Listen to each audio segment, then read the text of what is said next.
সিলেট সুনামগঞ্জ সারা এলাকা পানিয়ে প্লাবিত, মানুষে আশ্রয় নেওয়ার জায়গা নাই, রাত্রে ঘুমাইবার জায়গা নাই, মানুষে খাওয়ার জায়গা নাই। হিন্দু মুসলিম বৌদ্ধ খ্রিস্টান সকল জাতি ধর্ম নির্বিশেষে সবার কাছে আমার রিকোয়েস্ট, সবাই তাদের জন্য একটু দুয়ার সহযোগিতা করবেন, যেহেতু তারাও মানুষ। এই মুহূর্তে তারা খুব একটা ভয়াবহ পরিস্থিতিতে সময় কাটাচ্ছেন।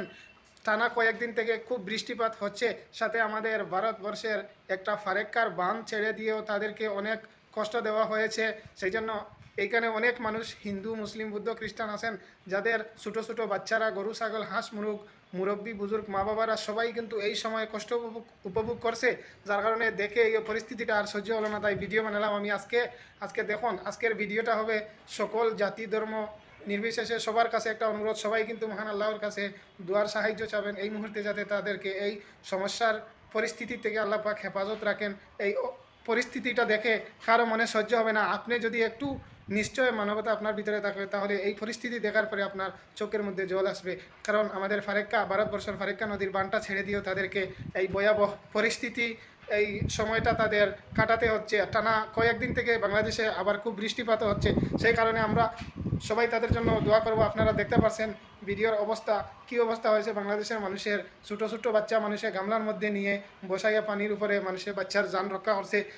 অনেক গরু ছাগল হাঁস মুরগ অনেক প্রাণী মানুষ, অনেক মানুষ নিহত হয়েছে, খোঁজ নাই, এরকমও থাকতে পারে। আমরা কিন্তু এই সময়কালে খুব আরামে খুব সুখে আমরা সময়টা কাটাচ্ছি, কিন্তু ঠিক সেই সময় বাংলাদেশের মানুষ খুব ভয়াবহ পরিস্থিতিতে সময় কাটাচ্ছে। তাদের কিন্তু ঘুমানোর জায়গা নাই, খাওয়ার জায়গা নাই। একদিন দুই দিন আমরা যদি না ঘুমিয়ে থাকি তাহলে সহ্য করা যায় না। আমাদের মাথাটা যেমন লাগে যে সব সময় মাথাটা এইরকম ঘুরাচ্ছে, আমরা মিজাজটা ঠিক থাকে না।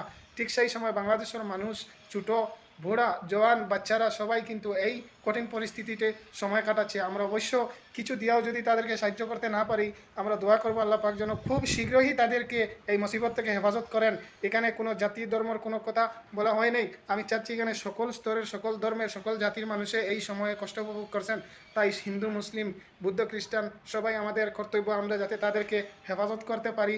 আমরা তাদের জন্য আল্লাহর কাছে দোয়া করব, যাতে আল্লাহ পাক তাদেরকে এই মুহূর্তে, আল্লাহ চাইলে সব কিছু সম্ভব, এই মুহূর্তে যাতে আল্লাহ পাক তাদেরকে এই কঠিন পরিস্থিতি থেকে হেফাজত করেন। সবাই বলবেন আমিন, কমেন্টে আমিন লিখবেন। প্রিয় ভাইরা, তারাও মানব জাতি, তারাও মানুষ, তাদের কী অপরাধ ছিল, তারা এত কষ্ট উপভোগ করছে। ঠিক সেই সময় আমরা অনেক সুখের মধ্যে আছি, আজকে সুখে তাকেও আমরা মহান আল্লাহর শুকরিয়া আদায় করতে পারি না। কিন্তু তারা এমন কষ্টর পরিস্থিতির সময়ও তারা আল্লাহ তাআলার শুকরিয়া আদায় করে। সেই জন্য আমরা প্রত্যেকে তাদের জন্য দোয়া করব, তারা যেন এই কঠিন পরিস্থিতির থেকে, এই ভয়াবহ পরিস্থিতি থেকে আল্লাহ পাক তাদেরকে হেফাজত রাখেন।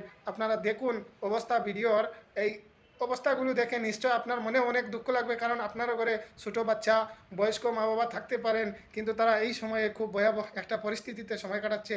যেই বিষয়টা দেখে আমার আর অন্তরে মানলো না, সেই জন্য আমি সবার কাছে তুলে ধরলাম। দোয়ার দরখাস্ত রইল, আপনারা সবাই দোয়া করবেন, ভিডিওটি শেয়ার মারবেন, কমেন্টে আমিন লিখবেন। ধন্যবাদ।